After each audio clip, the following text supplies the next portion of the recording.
కొన్నిసార్లు జరిగే సమస్య ఇంతే, మనం ఎందుకు ఆలోచిస్తాం తెలుసా? ఉదాహరణకి ఎలా చెప్పాలి, ½ లీటర్ 500 ml వేసుకుందాం. ఇది ఒక నిమిషం పట్టుకుంటే ఏమైనా అయిద్దా?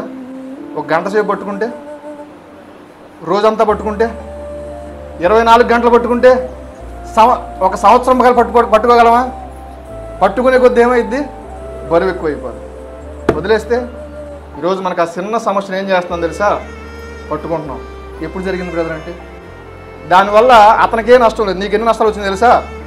మానసిక వేదన వచ్చింది, షుగర్ వచ్చింది, బీపీ వచ్చింది, ఎక్కడ లేని అనారోగ్యాలన్నీ వచ్చాయి.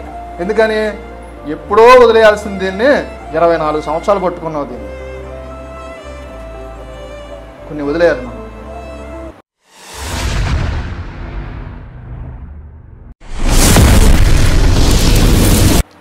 నాకు సమస్యలు లేవన్న వాళ్ళ చేతులు ఎత్తండి. ఉన్నాయంటే ఎక్కువ చేతులు కనబడతాయని. నాకు సమస్యలు లేవు అన్న వాళ్ళ చేతులు ఎత్తే చూద్దామని ఆశ ఉంది. సమస్యలు లేవమ్మా మీకు? అదే సరే, ఫిజికల్గా మనకి ఏదో ఒక సమస్యలు అనేది ఉంటానే ఉన్నాయి. ఈరోజు మనకు ఆ సమస్యలు ఏమేమి ఉంటాయి? శారీరకంగా, ఆర్థికంగా ఉంటాయి. కానీ ఇవన్నీ కూడా అక్కడితో పరిమితం అయిపోతాయా? ఇవన్నీ కూడా మానసికంగా మనం బాధలు అనుభవిస్తూ ఉంటాం.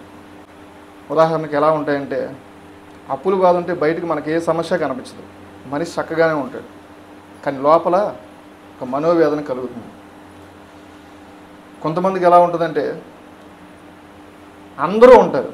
ఇందాక పాస్టర్ గారు ప్రార్థన చేసినట్టు, యాకోబుకి తల్లిదండ్రులు లేరా? తోబుట్టువులు లేరా?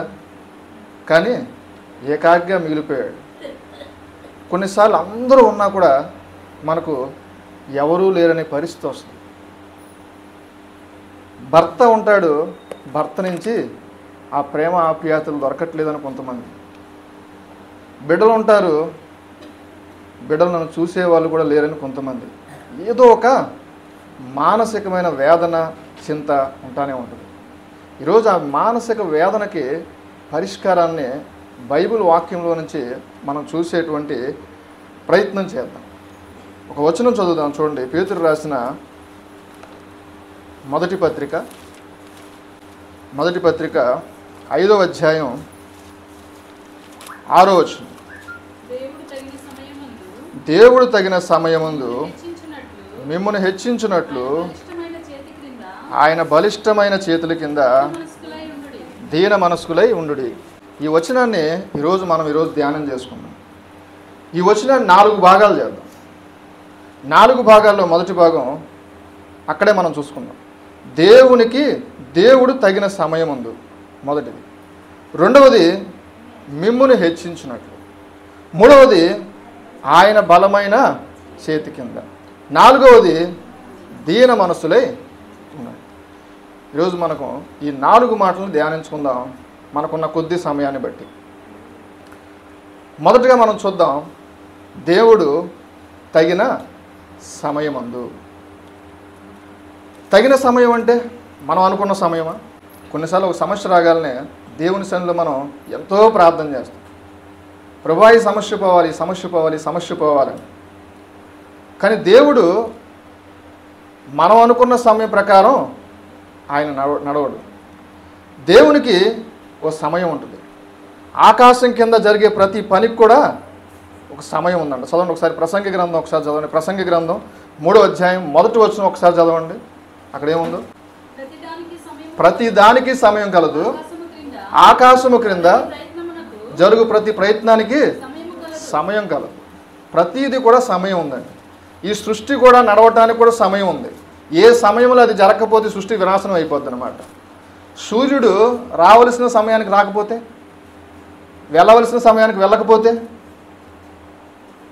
దేనికైనా సమయానుగుణంగానే నడుస్తాయి. మనం కూడా ప్రతి పని ఏం చేస్తాం? సమయానుగుణంగానే నడుస్తాం. పలానా టైంకి వెళ్ళాలి, వెళ్తాం, ఒక చర్చ తప్పిస్తే. అంతే కదా? ప్రతిదీ కూడా మనం సమయానుగుణంగా, ఇగో ఈ సమయానికి ఇక్కడికి వెళ్ళాలి, ఈ సమయానికి ఇక్కడికి వెళ్ళాలి. ప్రతిదీ కూడా ఒక సమయాన్ని మనం మైండ్లో పెట్టుకొని చేస్తూ ఉంటాం. దేవుడు కూడా తగిన సమయమందు మనల్ని హెచ్చించడానికి చూస్తాడు. మనం ఈలోపు ఏం చేస్తాం? మన బలహీనతలను బట్టి కృంగిపోతూ ఉంటాం. మనుషులు ఎప్పుడు కూడా ప్రజలు నన్ను గుర్తించుకోవాలి, ప్రజలు నన్ను చూడాలి, ఈ సమయానికి ఇది అయిపోవాలి అని అనుకుంటారు. కానీ మనం ఏమనుకో ఆలోచించాలి తెలుసా? దేవుడి దృష్టిలో దేవుడు నన్ను గుర్తించుకుంటున్నాడా, దేవుడు నన్ను హెచ్చిస్తున్నాడా? ఉదాహరణకు ఎస్తేరు గ్రంథంలో తీయొద్దు, మొర్దెకైని మనం చూస్తాం. మొర్దెకై ఒక గేట్ మ్యాన్ అనమాట. తనతో పాటు కొంతమంది గేట్ మ్యాన్స్ అక్కడ ఉన్నారు. వీళ్ళేం చేశారంటే రాజును చంపదామని ప్రయత్నం చేశారు. ఆ కుట్రను మొర్దెకై ఆపేసి రాజుని కాపాడుతాడు. ఇవన్నీ కూడా అక్కడ ఉన్నటువంటి గ్రంథంలో రాయబడతా ఉంటాయి అన్నమాట. ఒకానొక రోజు కానీ యాక్చువల్గా ఆ మేలు అలా ఎవరైనా కాపాడితే వారికి పెద్ద బహుమానం ఇచ్చి వాళ్ళని ఆ దేశంలోనే గొప్పగా ప్రకటిస్తారు. మొర్దెకైకి ఆ సమయంలో తనకి ఆ హెచ్చింపు అనేది రాలేదు. ఆ సమయంలో తనకు రాలేదు. అలా కొద్ది రోజులు గడిచే కొద్దీ అప్పటికి అక్కడున్న యూదులందరినీ కూడా చంపేయాలని చెప్పేసి రాజు జీవో అనేది రిలీజ్ చేసేసాడు. ఒకానొక రోజు రాజుకి నిద్ర పట్టలేదు. నిద్ర పట్టకపోతే ఆ సంస్థానంలో ఉన్నటువంటి ఆ గ్రంథాన్ని తెప్పించుకొని చదువుతూ ఉన్నాడు. చదువునప్పుడు ఈ విషయం కనబడుతుంది. ఏమని? మొర్దెకై ఎవరైతే చంపాలనుకున్నారో వాళ్ళ నుంచి రాజును కాపాడినట్లుగా చూస్తాడు. చూసేటప్పటికి అయ్యో ఈ మొర్దెకైకి ఏమైనా మనం సహాయం చేశామా అని చూస్తే ఏ సహాయం చేయలేదు. రాజు చూశాడు, గమనించాడు. చూసి హామాను వస్తాడు.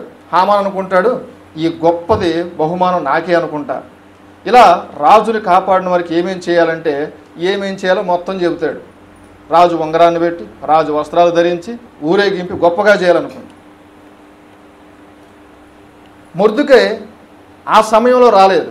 ఎప్పుడు వచ్చింది? ఆల్రెడీ యూదులందరినీ చంపేద్దామన్న పరిస్థితిలో మొర్దెకైకి రాజు ఇచ్చినటువంటి మాటను బట్టి అక్కడ పెద్దగా గొప్ప చేయబడతాడు. ఇక్కడ మనం ప్రతీది కూడా మనం అనుకున్న సమయంలోనే జరిగిపోవాలి, ఈ సమయంలోనే జరిగిపోతే బాగున్ను అనుకుంటాం. కానీ ఒకానొక రోజు నువ్వు పడుతున్న ప్రతి సమస్య కూడా ఒకరోజు దాన్ని బట్టి నీవు కృతజ్ఞతలు చెల్లించే రోజు వస్తుంది. దేవునికి స్తోత్రం కలుగును గాక. ప్రతి సమస్యను బట్టి అయ్యో నేను ఇంతగా చేస్తున్నానే, నా జీవితంలో ఎందుకు ఈ కార్యం జరగట్లేదు, ఇంతగా ప్రార్థన చేస్తున్నానే, ఎందుకు నాకు ఈ సమస్య పోవట్లేదు? దేవుడు తగిన సమయమందు మిమ్మల్ని హెచ్చించడానికి ఆయన కొంత ఓపిక అనేది పడుతూ ఉంటాడు. ఈరోజు మన జీవితంలో కూడా ఇప్పుడు జరుగుతున్న కొన్ని మేళ్ళు మనం చూస్తూ ఉంటాం. ఒకప్పుడు దాన్ని మనం ఇబ్బంది పడిన సమస్య. ఒకానొక రోజు రక్షణ పొందినప్పుడు నాకేంటయ్యా ఈ సమస్య వచ్చిందని నేను దేవుని సన్నిధిలో గోజాడిన రోజు ఉన్నాయి. కానీ ఇప్పుడు ఆ సమస్యను బట్టి ప్రభువుని స్తుతిస్తున్నాను. ఈరోజు నువ్వు ఎదుర్కొన్న సమస్యను బట్టి కూడా ఒకానొక సమయంలో మనం ఏం చేస్తాం? ప్రభువును బట్టి స్తుతించే రోజులు వస్తాయి. దేవుడు మన సమయాన్ని బట్టి కాదు, దేవునికి మనం సమయాన్ని ఇద్దాం. ఈ సమయంలో మనం ఏం చేస్తాం? దేవుడు నాకేం చేశాడు? మొర్దెకై అలా అనుకోలే, ఓపికతో ఉన్నాడు. దేవునికి విడిచిపెట్టేశాడు విశ్వాసంతో. మనం అనుకున్న సమయాలు జరగలేదనుకోండి, ప్రార్థనకు వస్తాం ప్రార్థన చేస్తాం. అవ్వలేదనుకోండి, దేవుడా నాకేం చేశాడు, ఇంత కష్టపడుతుంటే, ఇంత ఇబ్బంది, ఇంత ప్రార్థన చేస్తుంటే అనుకుంటాం. కానీ మనకిష్టం వచ్చినప్పుడు సమయాన్ని బట్టి కాదు, దేవుని సమయం ఒకటి ఉంటుంది, ఆయన మనకు అప్పచెప్పేద్దాం. మనం చేయాల్సిందేంటి? ఆయన సన్నిధిలో గోజాడటం మాత్రమే. మొదటగా మనం ఆయనకి సమయాన్ని ఇద్దాం. రెండవదిగా మనం చూస్తే దేవుడు మిమ్మల్ని హెచ్చించున్నట్లు. దేవుడు ఎవరిని హెచ్చిస్తాడండి? ఎవరైతే ప్రజల చేత అనపబడతారో దేవుడు వారినే హెచ్చిస్తాడు. ఉదాహరణకు బైబిల్లో ఎల్కానా అనేటువంటి వ్యక్తి ఒక అతను ఉంటాడు. అతనికి 2 భార్యలు ఉంటారు. భార్యల పేరేంటి? Hannah, Peninnah. ఎస్. ఎవరి గర్భం ముందు తెరిచాడు? పెనిన్నా గర్భాన్ని ముందు తెరిచాడు. ఎందుకని? ఎల్కానాకి హన్నా అంటే బాగా ఇష్టం, బహుశా అందంగా తెల్లగా ఉంటుందేమో. హన్నా అంటే బాగా ఇష్టం అనమాట. ఎల్కానాని సరిగ్గా పట్టించుకోడు. ఇదన్నీ ఎవరు చూశారు? దేవుడు చూశాడు. మొదటి గర్భాన్ని ఎవరికి తెలిసాడు? పెనిన్నాకి తెలిసాడు. ఇప్పుడు హన్న ఏడవటం ప్రారంభించింది. ఎక్కడైనా సరే దేవుడి ప్రజలు ఎక్కడైతే అనబడతారో దేవుడు వారిని హెచ్చించడానికి ప్రయత్నం చేస్తూనే ఉంటాడు. ఇంకా బైబిల్లో మనం చాలామంది చూడొచ్చు. మోషేని చూస్తే మొదట 40 సంవత్సరాల్లో కూడా ఒక ప్రిన్సెస్ లాగా ఉన్నప్పుడు దేవుడు అతనికి దూరం అయిపోయాడు. తర్వాత 40 ఏళ్ళు ఒక కాపరిగా ఒక ఒంటరి అయిపోయాడు. అప్పుడు దేవుడు అతనికి దగ్గరయ్యాడు. యేసేపును మనం చూడొచ్చు. అన్నలందరూ కూడా తనకు వ్యతిరేకం అయిపోయారు. 13 సంవత్సరాలు చాలా కఠినమైన ఇబ్బంది పడ్డాడు. నా అనుకున్న వాళ్ళే బయటకు తోసేశారు, నా అనుకున్న వాళ్ళే అమ్మేశారు. ఇప్పుడు యేసేపు ఒంటరి అయిపోయాడు. ఎవరో కాదు మనల్ని నెట్టేసేది కొన్నిసార్లు, నా అనుకున్న వాళ్ళ నుంచే కొన్ని ఇబ్బందులు వస్తూ ఉంటాయి. ఇక్కడ యేసేపు ఇబ్బంది పడుతున్నాడు. 13 సంవత్సరాలు ఇబ్బంది పడ్డాడు.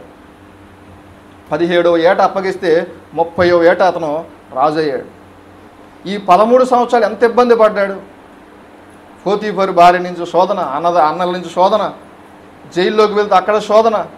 కానీ ఎక్కడ కూడా దేవుడు తను విడిచిపెట్టల.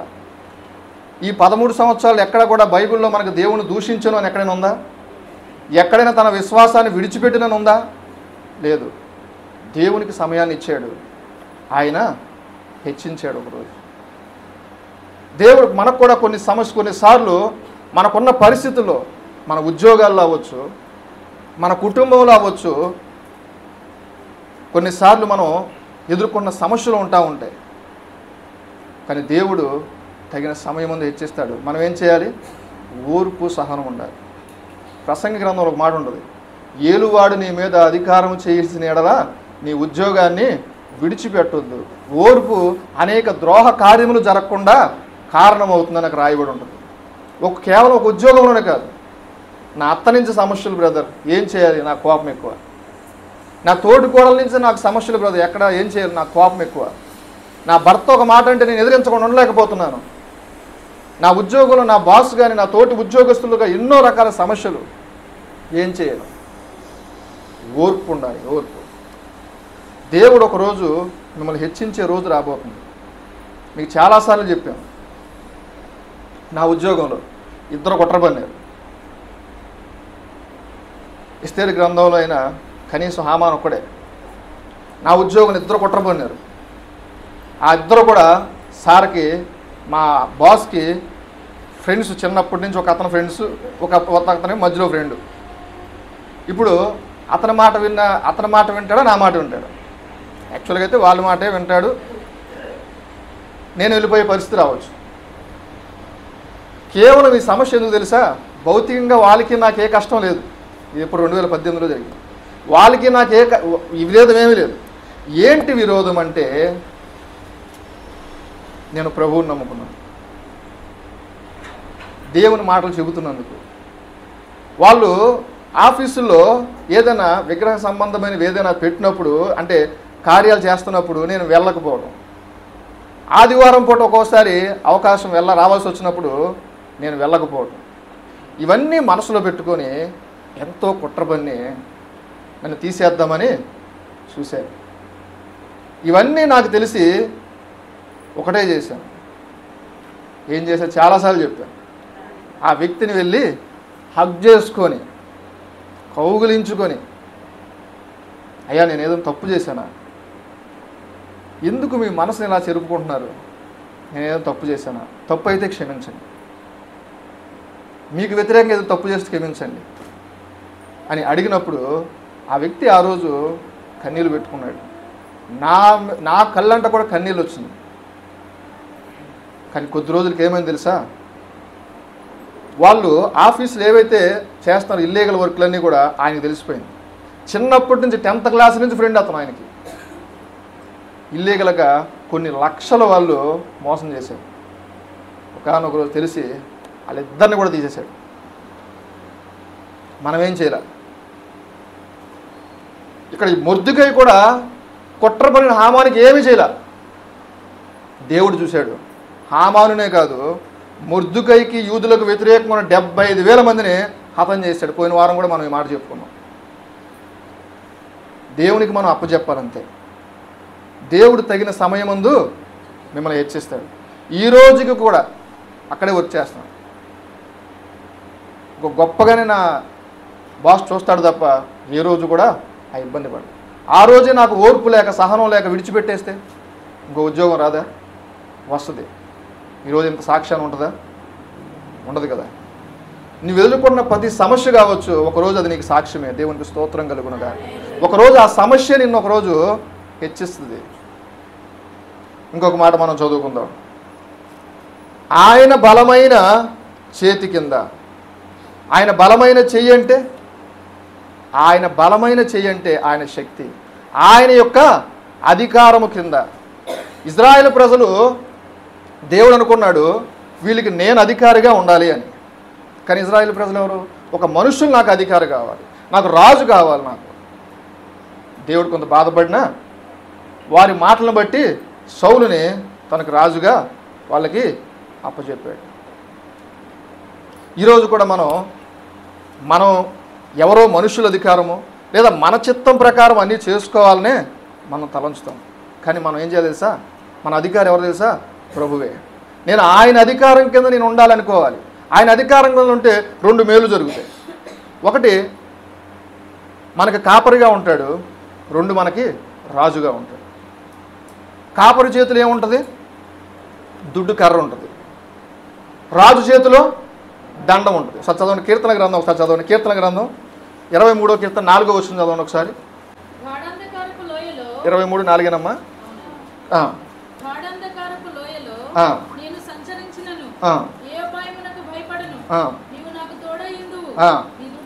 నీ దుడ్డు కర్రయు నీ దండమును ఆదరించును.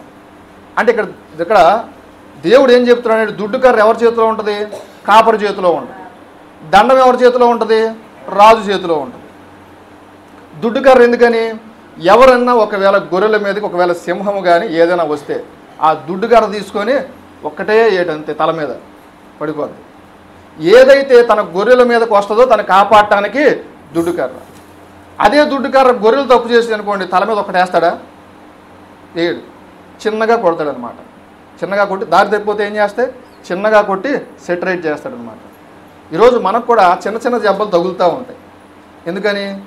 దారి తప్పిపోతున్నప్పుడు. దాన్ని మనం శిక్షగా కాక శిక్షణగా మనం పరిగణించాలి. ఇంకోటి రాజు యొక్క దండము. ఈ దండం మనం ఎస్తేరు గ్రంథంలోనే రాజు దగ్గర కొంతమంది వెళ్ళాలంటే రాజు ఎవరి వైపు అయితే ఆ దండాన్ని చూపిస్తాడో అప్పుడు ఆ వ్యక్తి, ఆ స్త్రీ మాత్రమే రాజు దగ్గరికి వెళ్ళాలి. ఎవరి వైపు అయితే దండం చూపించడో ఆమె ఆయన దగ్గరికి వెళ్ళటానికి అర్హత లేదన్నమాట. ఈ రాజు దండం కూడా శిక్షిస్తుంది, మనం సరైన మార్గంలో పెడుతుంది. ఒక్కొక్కసారి ఆయన మనకు కాపరిగా ఉంటాడు, ఇంకోసారి ఆయన మనకి రాజుగా ఉంటాడు. భక్తుడైన పౌలు ఒకసారి ఒక అధికారికి వాక్యం చెబుతూ ఉంటాడు. అక్కడ బర్యేసు అనేటువంటి ఒక వ్యక్తి ఉంటాడు. ఆ వింటున్నటువంటి ఆ వ్యక్తి అధికారి పేరు సర్గిపౌలు. ఎక్కడ ఈ సర్గిపౌలు వాక్యం విని మారిపోతాడేమో అని కుట్ర పన్నుతాడు. అప్పుడు పౌలు ఒక మాట అంటాడు. ఏమని?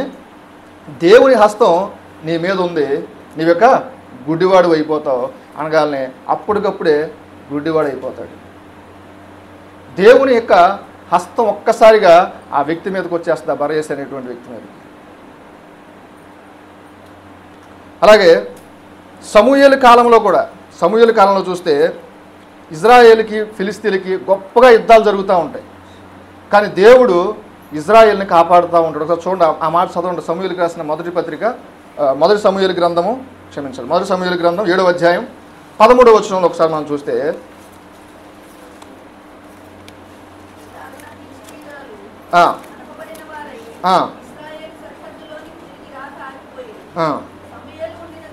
సమూయేలు దినములన్నిటి కూడా యెహోవా హస్తము ఫిలిష్తీయులకు విరోధంగా ఉన్నది. సమూయేలు బ్రతికినంత కాలం ఇజ్రాయెల్కి గెలుపు వస్తూనే ఉంది. ఎందుకని? సమూయేలు వారి పక్షాన ప్రార్థన చేస్తూ ఉన్నాడు. ఈరోజు నీ కుటుంబానికి నువ్వొక సమూయేలు లాంటి వాడు. ఇజ్రాయెల్ కాపుదలకు కారణం సమూయేలు యొక్క ప్రార్థన. ఈరోజు మరి నీ కుటుంబాన్ని రక్షించుకునే, నీ కుటుంబాన్ని కాపాడే ప్రార్థనా జీవితం నీలో ఉందా? లేదా మన ఇంట్లో కుటుంబంలో ఎంతమంది ఉంటే అంతమంది గుర్రు పెట్టి నిద్రపోయే వాళ్ళంగానే ఉంటున్నాము. ఇంట్లో కనీసం ఒకరైనా ప్రార్థనా పనులు ఉంటున్నారా మన ఇంట్లో? మన ఇంటికి అదే కాపుదల. ఒక్కరు ప్రార్థన చేసేవాళ్ళు ఉంటే చాలు. ఇజ్రాయెల్ ప్రజలను కాపాడడానికి ఒక్కడు ప్రార్థన చేశాడు నిలబడి, సమూయేలు. ఈరోజు మన కుటుంబాన్ని కాపాడేది మన ప్రార్థన మాత్రమే. నీ కుటుంబం యొక్క కాపుదల, నీ కుటుంబం యొక్క రక్షణ నీ ప్రార్థన మీదే ఆధారపడి ఉంది. ఈరోజు మరి మన ప్రార్థనా జీవితం ఎలాగుంటుంది? నాలుగవదిగా మనం చివరిగా చూసుకుంటే, దీన మనసులై ఉండండి. చాలామంది మనం ప్రార్థన చేస్తాం, అయ్యా ఏ దిక్కు లేదు నాయన, నీవే కార్యం చేయి, నీ పాదాల దగ్గరికి వచ్చాను. ఎంత దీన మనసుతో వస్తామండి.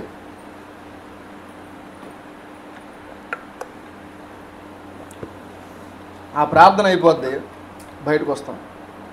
ఎవడని ఏమన్నాడనుకో, ఎవడరా నన్నంది. అప్పుడు దాకా దేవుడి సన్నిధిలో ఏం చేసాం? ప్రభువా నీవు తప్పు నాకు ఇంకో దిక్కు లేదు, సమస్త కార్యాలు నువ్వే చేయను ఆయన. ఎంత దీన మనస్సు.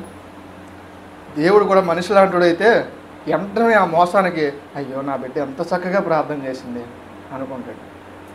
బయటికి వెళ్ళగానే ఎవడరా అది నన్ను అందే అని ఒక్కసారిగా మనలో మార్పు వచ్చేస్తుంది.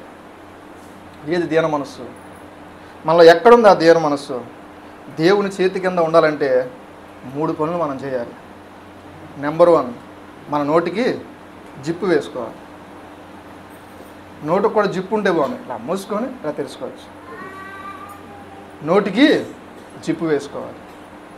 ఈరోజు మన సమస్యలకు కారణం ఏంటి తెలుసా? మన నోరే. వాడిగల మంగళకత్తిలో ఈ నాలుగుని నాశనం చేయి ఉద్దేశిస్తుందని కీర్తన గ్రంథంలో రాయబడి ఉంటుంది. వాడిగల మంగళకత్తి ఎప్పుడైనా చూసారా? 1000 గాళ్ళు కట్ అయిపోద్ది. ఈరోజు నిన్ను నాశనం చేసే ఆ కత్తిరి ఎక్కడో లేదు, నీ నోట్లోనే ఉంది. ఆ నోటిని మనం భద్రంగా కాపాడుకోవాలి. వాళ్ళతో మాట్లాడడం కాదు, కనీసం వాళ్ళ దగ్గరికి వెళ్ళకూడదు. అక్కడికి వెళ్తే నాకు శోధన వస్తుంది, నాకు పోరాటం వస్తుంది. వాళ్ళని దూషించేయండి, వాళ్ళని దూరంగా పెట్టండి, వాళ్ళని అసలు వెలేసేయండి అని చెప్పట్లా. ఒక దగ్గరికి వెళ్తున్నప్పుడు వాళ్ళ నుంచి నాకు శోధన వస్తుందంటే అక్కడికి వెళ్లకుండా ఉండటమే మంచిది. మొదటిగా మనం ఏం చేయాలి? నోటికి జిప్పు వేసుకోవాలి. రెండవదిగా వాళ్ళతో మాట్లాడడం కాదు కదా, కనీసం వాళ్ళ దగ్గరకు కూడా వెళ్ళకుండా ఉంటే మంచిది. దేవుడు చెప్తున్నాడు, కూర్చో నా పక్కన.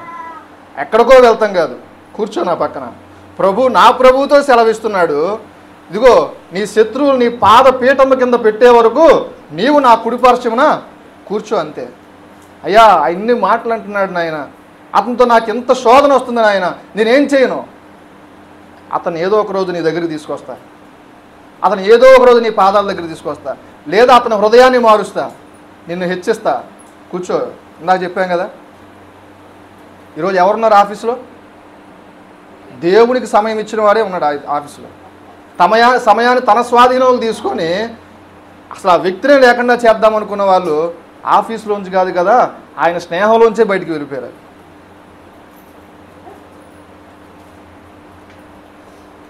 మూడవదిగా అసలు దాని గురించి ఆలోచించవద్దు.